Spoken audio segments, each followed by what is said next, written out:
take a look at graphs of log functions on a TI-84 plus calculator. Let's take a look at our first one.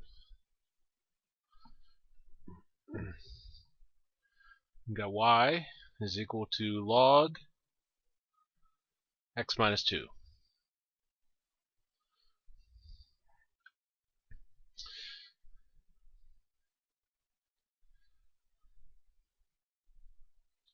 And we'll go to y equals, press clear.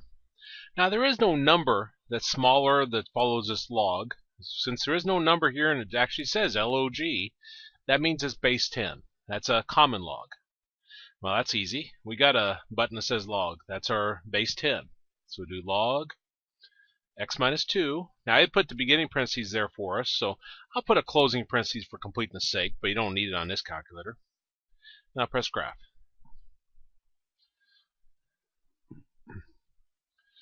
And our graph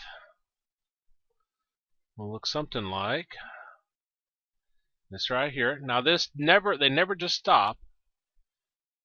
This keeps going down forever. So this keeps going down forever. It's a flaw with the calculator, but it's getting closer and closer to this line, but never touching it, never crossing it.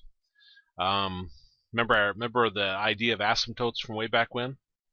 Again, that's a flaw with the calculator. It should keep going forever. They never just stop. Let's look at our second one. We got y is equal to natural log of x plus 3. When we have an ln there, that's natural log, that's base e, and we have a button for that. So press y equals, press clear, and natural log is right here, so I'll push the ln button, and x plus 3, and I'll put a closing parentheses for completeness sake, and then graph. But again, these never just stop.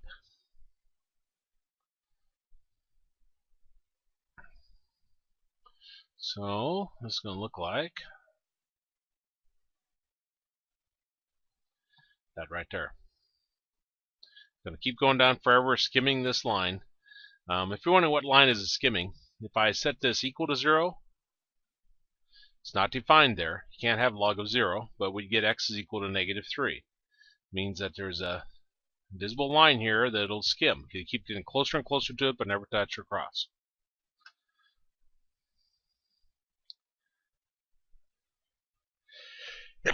Excuse me. I don't mean to sneeze into the microphone, but I couldn't hold it back. Okay, y is equal to log base 3 of x minus 1. Now on some of the newer TI-84s, there's a way to handle different bases. This is base 3, but we don't have any of that. So we have to use a change of base here. Change of base says we can rewrite this as log of something over log of something. And x minus 1 goes up on top, and 3 goes down here. Now how it works is whatever follows a log here, that's what goes up on top. And then whatever your base is, whatever that number is right there, is what goes down here. Or you could write it, if you wanted to, as natural log of x minus 1 over natural log of 3. It'll give you the same graph. It doesn't matter which one you use. Those are the only two that actually make sense for the change of base, though, because those are the only two buttons we have on our calculator. We have a log button, we have a natural log button. I'm going to plug in the first one. Now, even though it seems to go against my original rule that if you got more than a single number or a single variable, put parentheses around it, when you set log of something, that's just a single item there. So I don't need extra parentheses on these. So plug this in. I'm going to go to my y equals, clear, and then I'll do my log, and it puts the beginning parentheses for me, x minus 1.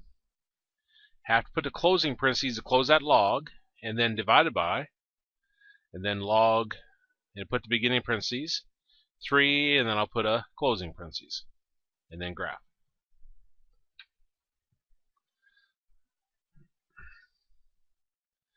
And let's see here. It's something like this right here. Again, keep in mind it keeps going forever.